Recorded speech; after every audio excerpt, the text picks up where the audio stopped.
I'd like to welcome to the podium Mr. Wayne Taylor, who is the Managing Director and CEO of Heron Resources. Wayne has been a mining engineer for over 30 years, having previously worked for firms such as Newcrest, Western Mining Corporation and Glencore. Wayne has been with Heron since the 2014 merger with Triosmin and has been associated with the Woodlawn project in New South Wales since 2011 when he joined Triosmin as the Managing Director and CEO. Welcome to the stage, Wayne. Thanks, ladies and gentlemen, and thanks, Reg, for the introduction. Once again, Diggers have put on a fabulous show, and it's great to be able to be a part of it.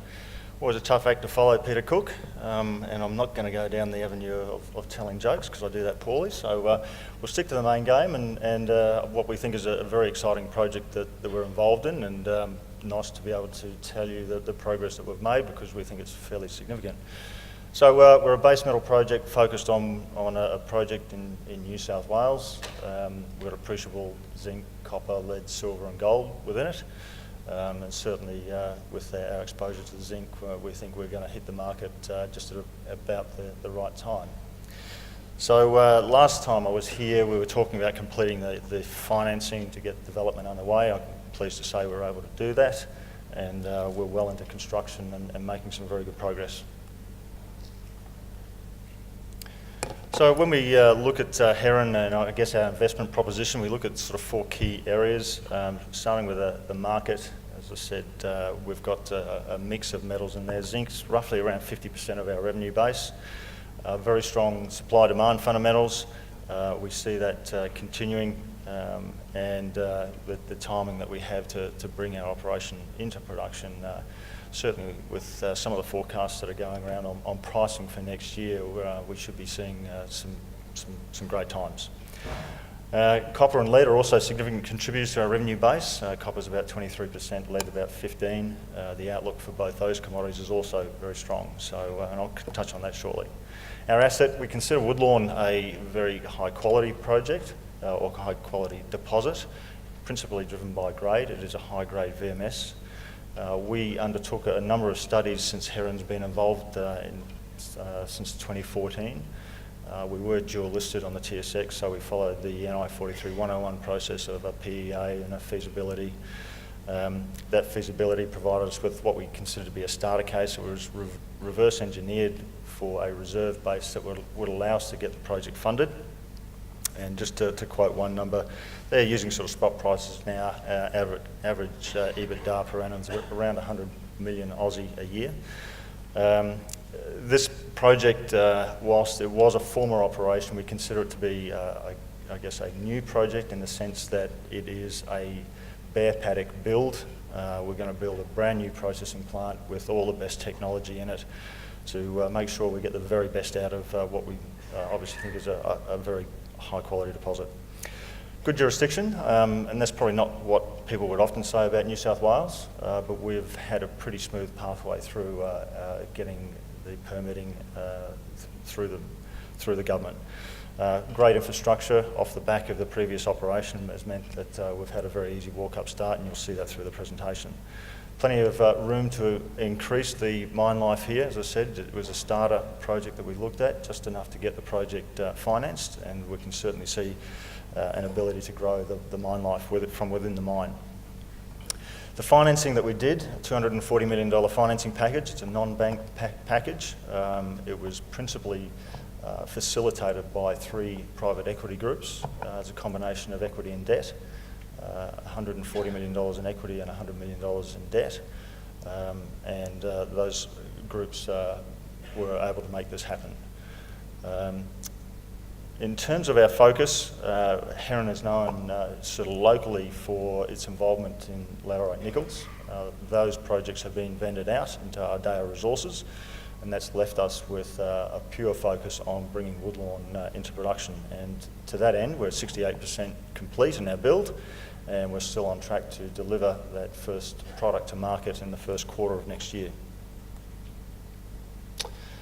Just on the corporate side, when I was here last year, we were dual listed. We were on the TSX main board. We've come off that as a result of going through the financing and having a look at how our register was made up. somewhat less than 2% of our register was still domiciled in Canada, and it really didn't make a lot of sense in maintaining that listing with the cost and the management time that was involved. So we have delisted, so we're now purely ASX. You'll note our share register there. The pieces of the pie show a significant portion of our register with the private equity groups, about 63%, and that's just a function of getting the financing to get this project underway. We're still 65 million in cash at the end of June. We've got a senior secured facility with Orion Mine Finance. It's a US $60 piece. We've drawn 20 on that, and we'll continue to use that to see the completion of construction. The other two PE groups involved, Greenstone and Castle Lake, came in on equity only. Orion Mine Finance provided both equity and 2 debt pieces. I do want to touch on market. Zinc, I'll talk a little bit about copper and lead quickly, is one that we need to keep pushing. For some reason, you really struggle to get traction with people when you talk about the fundamentals, the strong fundamentals that you've got in a commodity space. And zinc has been there and perhaps been swimming against some countercurrents, but it's a market that we expect to stay strong over the next period of time. And a little bit about how we got here, and it's probably one that's been talked about a little bit over time, but it's one that's been forgotten, the zinc market.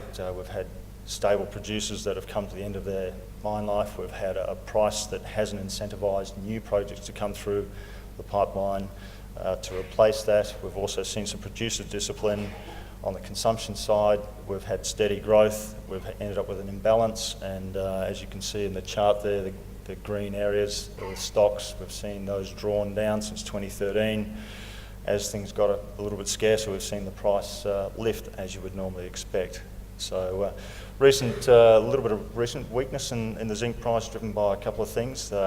Market's early reaction to potential new supply, yet to materialise in the marketplace yet in any great form, and obviously the discussion around trade issues globally. More a question of where to from here. So look, I just want to make a couple of comments about, call them attributes of the market at this point in time on the zinc side. Base load production is still from the same old assets, and they're somewhat older. They will come to an end at a point. We have seen some incentivised new production with the price lifting. Very few new projects, however, and by new I mean the ones that require significant capital to build, things like processing plants and longer lead times. Not very many of those are getting through or out of the starting blocks.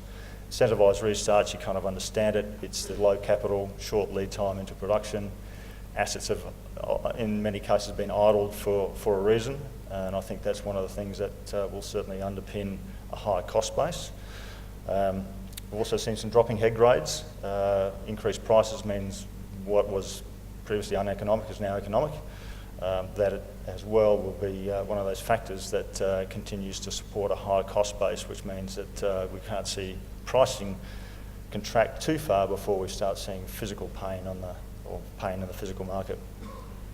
One of the things that we lived through was the whole financing process on a fairly substantial amount of capital, and I'll tell you quite openly, it wasn't an easy process for us.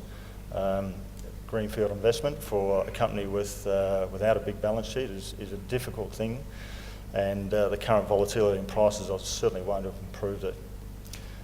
So that's a couple of features of the supply side. If you look at the demand side, I guess so long as we have continued global growth, we'll see continued steady uptick in consumption based all around galvanising, where people want better quality and longevity in their products. So I guess the takeaway from this for me is that unless you see some further stability and higher prices in the longer term, you're not going to see the new projects come online, and it means you're going to end up with a delta between what is available and what people actually want to use. So for me, that's the underpinnings for the zinc market are very good. If we look to copper and lead, as I said before, they're second and third ranking revenue contributions. Copper, pretty well balanced market this year, and that's not taking into account what seems to be the the pending industrial action at Escondida. And next year we see a significant deficit appear on the back of Groesberg going underground to the tune of in excess of 300,000 tonnes. So that's looking pretty good even in the near term.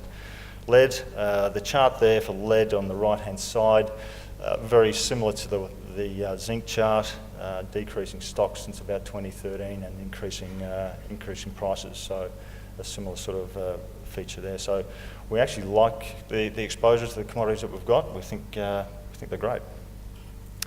Turning to our project, we're located at premier locations. What we like to refer it as is we're about 2.5 hours drive out of Sydney, an hour's drive out of Canberra, 3-hour train ride and 3 trains a day. Very easy to get to, well serviced, sealed roads up to the doorstep, grid power on site, the New South Wales grid power, access to Port Kembla and Port Botany via road and rail for product export. We've got operating bore field, access to good labour in the area, and people can choose to live in a rural environment or take up residence in Canberra if you want. So plenty of options there in terms of providing people with a quality of life that a few other operations have the ability to do. We're all permitted and we've got a really good, strong relationship with the local community. So I'm going to take you through a number of shots of where we're at to on site. We're obviously really excited about where we've got to. It's not fully built yet, but it's getting well on its way. So this is a recent photo, and one thing you will note here is that when we normally take these photos, there's lots of green pasture. There is no green pasture here. We are in drought, as reported in the press over the last few weeks, and for that reason, not a lot of stock feed around. But to right in the very centre of that image, you can see our new plant site. Over the back left, the retreatment dams, and new TSF4. It's our tailings storage facility for the start of operations. The road in the foreground there is B double rated, so heavy haulage rated, so our access road is from that intersection, and it's a couple hundred metres. The substation over on the right, New South Wales grid substation, our power lines to site are sort of 350 metres. Box cuts over the back of the open pit there, and that'll be the access for the underground, and that'll be starting very soon. So we'll just work our way around. On the right-hand side there, just to recap some of the metrics out of the feasibility study, which was released in June 2016. 1.5 million tonne per annum capacity plant, 9.3-year mine life on reserves only, as per NI 43-101 requirements. The reserves there for underground and reprocessing are listed. Steady state production around 40,000 tonnes of zinc, 10 of copper, 12 of lead, and silver and gold credits in both the lead and the copper concentrates. Financials, average EBITDA I've already mentioned. For those that like it, a C1 cost there, both in zinc equivalent and zinc minus byproduct credits. And around 4 cents minus byproduct credits is a good cost of production. Next slide's computer generated of what we expect to see at the once it's constructed. So if you imagine yourself roughly where that TSF4 label is, and looking back to the plant site, gives you an appreciation for what we expect to be there. And I know that those outside of the hall won't be able to see it, but I will use a pointer just to walk you through the process flow. So we've got primary crushing, secondary crushing, screening, fine ore bin, bore mill, thickeners for the retreatment and also for tailings, isomill, feed tank, isomill. Now, isomill is one of the new pieces of kit that we're putting in here, which is not previously available to the marketplace during the previous operations. It's all about fine grinding, greater liberation to allow us to achieve better recoveries and better product qualities. Float plant here with reagent storage and concentrate handling here. So just a little bit about who's doing this for us. Sedgman's doing this for us under an EPC guaranteed maximum price contract, running about 150 people on site. We'll peak at 250. There are a number of progress numbers there broken down, but the key one, we're about 68% through. That's at the end of July. So the next image is a photo of the current site. So if you imagine yourself down in behind these thickeners here. That gives you a overall shot, and we'll walk our way through with some further photos of the detailed areas. But as you can see, some significant progress on site. So there's a crushing area. A lot of, up on our ROM pad, we have a number of Udatech float cells going through pre-assembly to be dropped into the float plant. Down on the deck there, we have our primary crusher, secondary crusher, screening plant, fine ore bin. Moving across, bore mill foundations here, the two thickeners, isomill feed tank. The isomill will go in this area here. It is on site already, ready to go.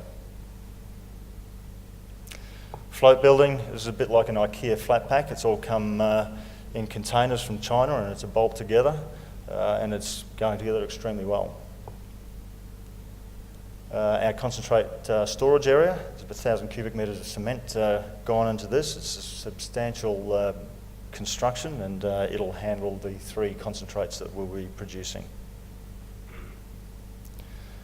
Our admin building, our permanent admin building, car park, the Sedgman construction offices are over to the left there. In addition to the construction activity, we're obviously working through a process of operational readiness. We have awarded all of the operating contracts, PYBAR for the underground mining. We've got a different group, a couple of groups looking after the tailings mining. Power contract's gone out, haulage contract for concentrates, port contract. So we've got all of those major operational contracts in place. In terms of recruitment, 100% of management, 100% of superintendents, 44% of our operating personnel, and we've appointed the first few actual operators. We'll go through more of a major recruitment process in about 2 months.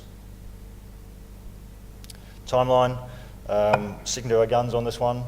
We expect to start commissioning at the end of this year, and our first product shipment in the first quarter of 2019. Beyond the plan that we have in the feasibility study, which was the reserves only, we see a lot of growth opportunity. So we hold around over 1,000 square kilometres of tenements in this area. Probably pretty well the only active explorer through here. So tenements cover the felsic volcanics, which host the VMS mineralisation. So outside of that, our first priority is actually in mine. So we're looking to expand the mine life, and a number of positions there to do that, and I'll just quickly walk you through those.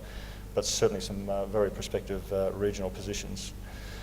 Just to provide a comparison, so Golden Grove and Rosebery are 2 notable large VMS deposits in Australia, and Woodlawn is similar to those deposits.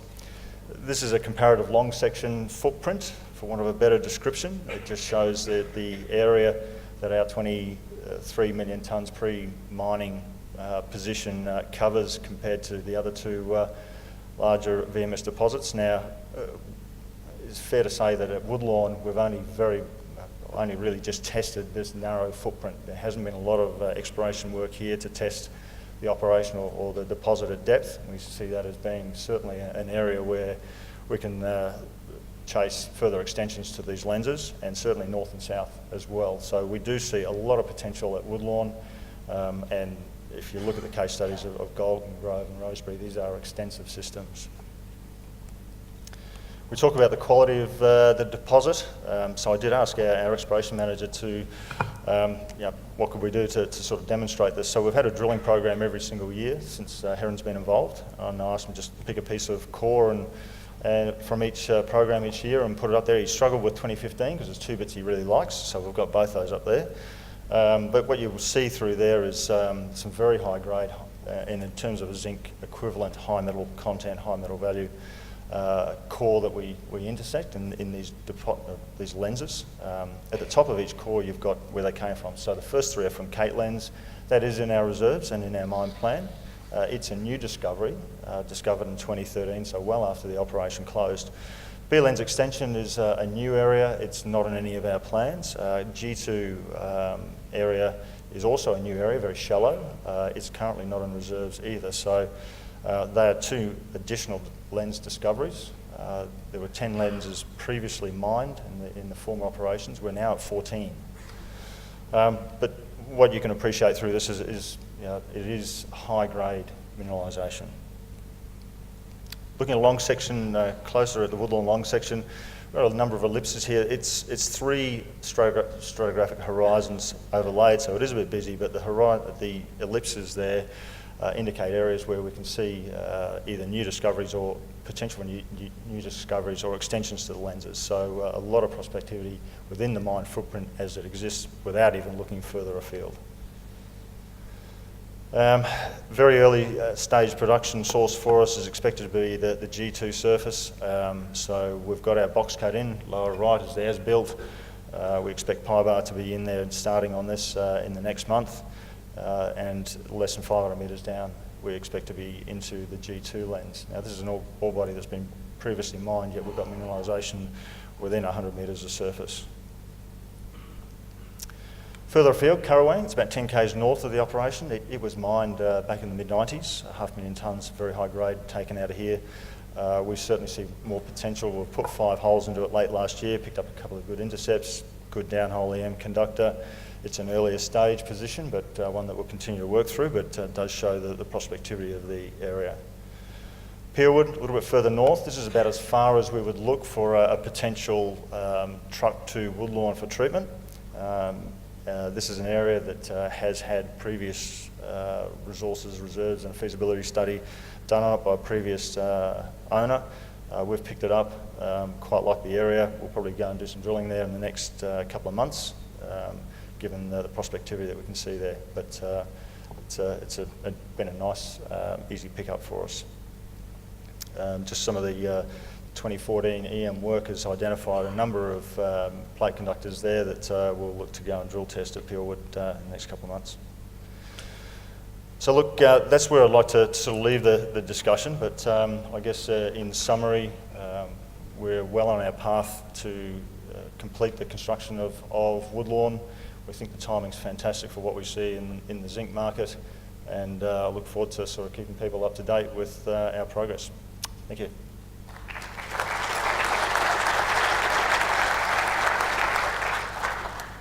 Thanks very much, Wayne. Can I ask if there's any questions? Down the front here.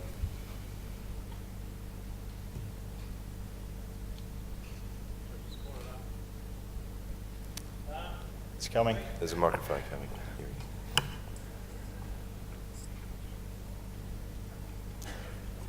Just to Wayne, is that 1.5 million tonne a year throughput rate designed on the usual 80th percentile?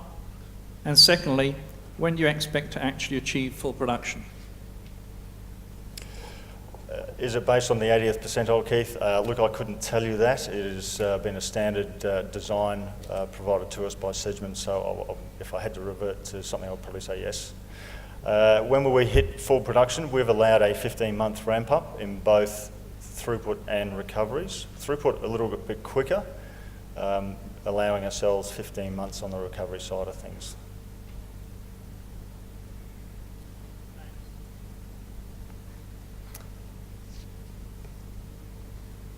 Doesn't appear to be any other questions. Thanks very much, Wayne. Thank you.